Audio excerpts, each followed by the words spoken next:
കോതമംഗലത്ത് കിണറ്റിൽ വീണ കാട്ടാനയെ കരകയറ്റി. മണ്ണുമാന്തി യന്ത്രം ഉപയോഗിച്ച് കിണർ ഇടിച്ചാണ് ആനയെ കരകയറ്റിയത്. പുറത്തെത്തിച്ച ആനയെ പടക്കം പൊട്ടിച്ച് കാടുകയറ്റി.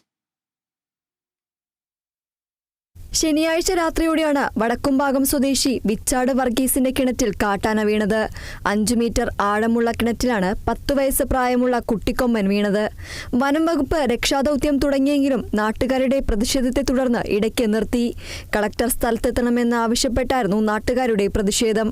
പ്രദേശത്ത് കാട്ടാന ശല്യം രൂക്ഷമാണെന്നും പരിഹാരം കാണാതെ ആനയെ കയറ്റാൻ അനുവദിക്കില്ലെന്നുമായിരുന്നു നാട്ടുകാരുടെ നിലപാട്.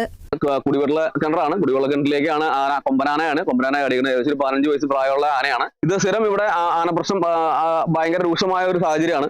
അപ്പോൾ ഞങ്ങൾ പല പ്രാവശ്യമായിട്ട് പറഞ്ഞിട്ടുണ്ട്, ഇവിടെ ഫെൻസിങ് സംവിധാനങ്ങളൊക്കെ പൊട്ടിക്കിടക്കാണ്, ഇതുവരെ റിപ്പയർ ചെയ്തിട്ടില്ല. ഇത് കഴിഞ്ഞ പ്രാവശ്യം ഇതേ സ്ഥലത്ത് തന്നെ കഴിഞ്ഞ വർഷം ഇതുപോലെ തന്നെ ആന കണ്ടി ചാടിയതിന് ഞങ്ങൾക്ക് ഇതിന്റെ കേസും സംഭവമൊക്കെ ആയിട്ട് മുമ്പോട്ട് പോയി.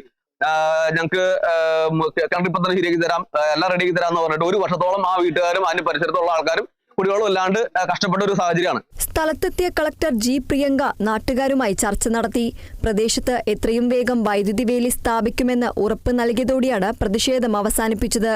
മണ്ഡലത്തിൽ പിണ്ടിമന, കോട്ടപ്പടി, വേങ്ങൂർ പഞ്ചായത്തുകളിൽ 30 കിലോമീറ്റർ ദൂരത്തിൽ ഇരട്ട വൈദ്യുതി വേലി സ്ഥാപിക്കാൻ തീരുമാനിച്ചിരുന്നെന്നും നിർമ്മാണം വേഗത്തിലാക്കുന്നതിൽ വനംവകുപ്പിന്റെ ഭാഗത്തുനിന്നും വീഴ്ച സംഭവിച്ചുവെന്നും MLA ആന്റണി ജോൺ പറഞ്ഞു.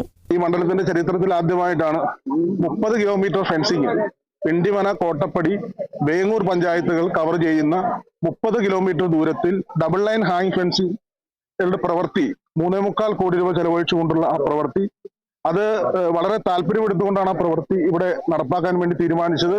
ആ വർക്ക് വളരെ വേഗതയിൽ മുന്നോട്ട് കൊണ്ടുപോകുന്ന കാര്യത്തിനകത്ത് വനംവകുപ്പിന്റെ ഭാഗത്തു നിന്നും ഗുരുതരമായ വീഴ്ചയാണ് ഉണ്ടായിട്ടുള്ളത്.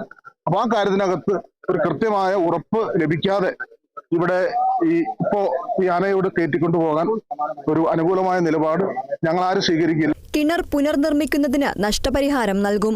നാട്ടുകാരുടെയും വനംവകുപ്പ് ഉദ്യോഗസ്ഥരുടെയും നേതൃത്വത്തിലായിരുന്നു രക്ഷാപ്രവർത്തനം. Kerala vision news, Kochi.